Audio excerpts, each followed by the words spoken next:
Hey everyone, welcome back to the channel. Well, the pre-season is just about done now for Essendon. I regard as soon as the last practice match is done, you're really in preparation phase for the first game of the season. Once you get to that week to go, you're sort of preparing for the next opponent, which will be Gold Coast for us. So really the pre-season is pretty much done and dusted, and we're just in preparation stage now for the next game. So I just wanted to give some random thoughts as to where we're at and also just how we're perceived, how the pre-season's been, all that sort of thing. One thing I've noticed, I don't know about you guys, I think the analysis from opposition supporters and a lot of people in the media towards Essendon has actually been really lazy. When I say lazy, it's usually something like this. Something like this would be the analysis for the Bombers when they're predicting, say, or analysing Essendon's list and how we're going to go for the upcoming year. It'll be something like this. Well, the Bombers have lost Jake Stringer, who kicked 40 goals. They haven't really gained anyone from other clubs anyway, anyone of note. They finished 11th last year and finished the season poorly, so, yeah, they'll finish 13th to 15th.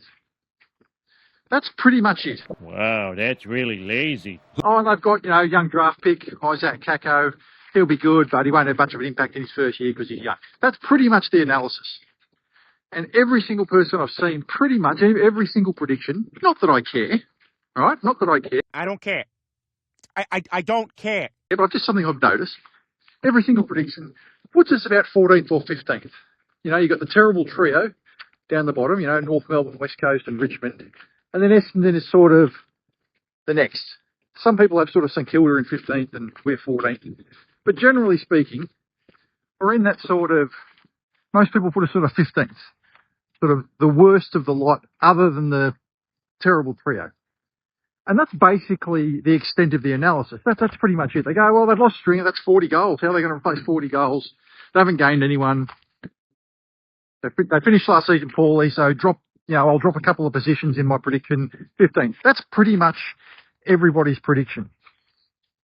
And I haven't seen anyone have any real, at least non-Essendon people anyway, have any real sort of deep sort of analysis. I was quite impressed with the article John Ralph wrote in the Herald Sun a couple of days ago. I think it was John Ralph, which actually went into some detail about how Essendon have at least started to turn some things around, at least hopefully, in regards to some of the decisions they've made, getting rid of Stringer, some of the cultural things that have been put in place, no quick fixes, all that sort of stuff. And I thought it was a pretty good balanced article.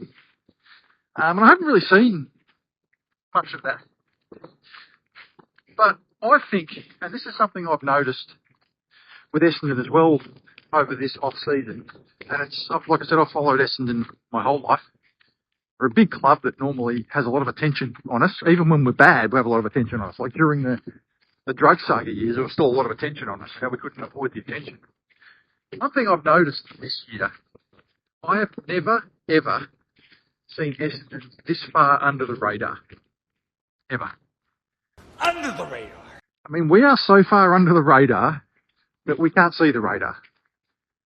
Right? I mean, no one really is talking about us. In fact, the most I've seen people talk about us is after the game against Geelong. Because it was a good win, and some people might have been reassessing how we'd go, perhaps. And we'll see. I mean, maybe we will finish right down the bottom. Well, maybe we will, maybe we won't. I don't know. But I think I've never seen us so under the radar, and I did mention in a previous video, I think that suits us just fine. I really do. Because I think we're sort of putting a few things in place, and this is not being stupidly optimistic, but just looking at the off-season. One thing we need to do was bolster the midfield. And in both the pre-season games, the one against the Bulldogs, who are undermanned, I know they're undermanned, so let's not get too carried away, but the one against the Bulldogs and the one against Geelong,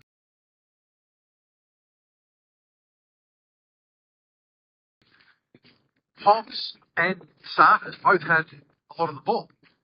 I'm not quite sure how many possessions they had in the Bulldogs game because it was a bit, the stats were a bit harder to find because it wasn't really a sort of an official match or anything. But the two of them had 60 possessions between them, of course, in the Geelong game. These players were really factors for us last year.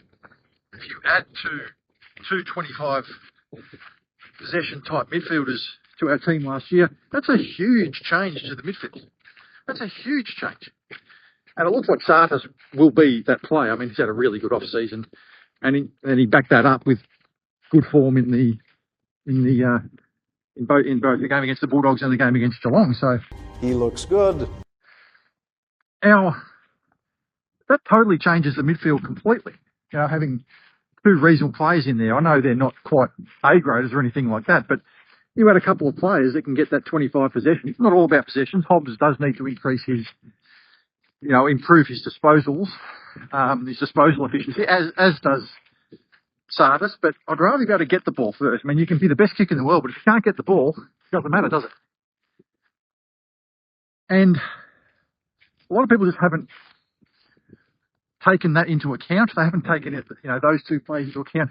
They haven't taken into account what I think is a much more dynamic forward line. I've mentioned this in some previous videos. Caddy kicked 9 goals last year, just 9. He really wasn't a factor in the side. Everyone was excited about him because he debuted, but the reality was he didn't really have much of an impact on the team. And of course, Kako wasn't there. And there is every reason to suggest Kako could, barring injury, have a season similar to maybe someone like Nick Watson from Hawthorn. I think that's a reasonable comparison. He's a pretty high draft pick and can kick maybe 1 goal a match. That's lowballing it as well, 1 goal a match. And Caddy can kick, 1.5 goals a match? That's not going overboard. 1.5 goals a match would be 35 goals. Then between them, they've got 55 goals. Well, last year, between them, they kicked 9. So, and with Gresham down there as well, I think our forward line looks actually quite dynamic, or potentially dynamic anyway, even without Stringer down there.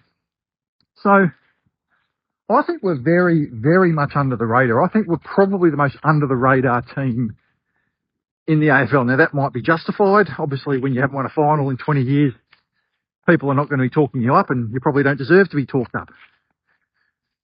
But boy, I've never seen us this under the radar before, really. I mean, we're like, nobody is tipping us to make the finals at all, or really expecting absolutely anything out of us. And yet, the things I've noticed, I mentioned this about a month ago, we seem to be building something where the fundamentals are the most important thing. No quick fixes,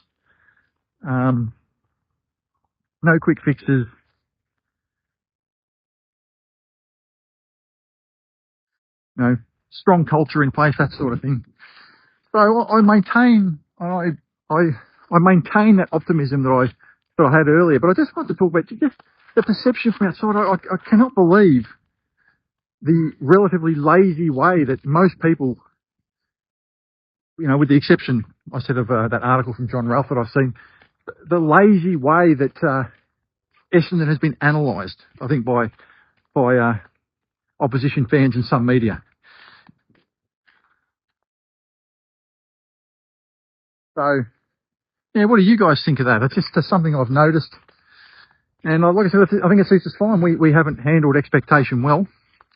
And everything I've seen so far indicates we should be competitive against the Gold Coast. Whether we'll win or not, I don't know. But we should be competitive because what I saw against Geelong indicates that the fundamentals indicate a competitive side. How that translates into the scoreboard, we'll find out. So, yeah, what do you guys think as we approach 7-8 days to go now to the match against the Gold Coast? I'm heading up there, as I said. Looks like it might be wet up there, potentially. I think we might get the tail end of a cyclone that's in Mackay. And, potentially could be wet. We'll see. 7 days to go. Who knows? If you haven't subscribed to this channel, by the way, please consider to do so. I've ticked over the 500 subscribers, which is good. I've only really started making content really only over the last 5 or 6 weeks, so that's good. But if you could subscribe, that would be fantastic. It helps the YouTube algorithm. And about 80% of the people that watch this are not subscribed. It takes 1 second to click it. It helps me out, and it helps you out because it means your videos will start appearing. If you like my content, the videos will start appearing on the main page. And the more views I can get, and the more subscribers I can get, the more content I can create. I'd like to create a video you know, 5 to 6 times a week during the season, which is much easier to do if you have an audience. So if you don't mind subscribing, that'd be fantastic. I would really, really appreciate it. It will allow me to create more content, which is something I would like to do, and share my thoughts with all of you about the Bombers, how they're going to go, and everything about the season ahead. So I hope you enjoyed this video. Go Bombers, and I'll see you next time.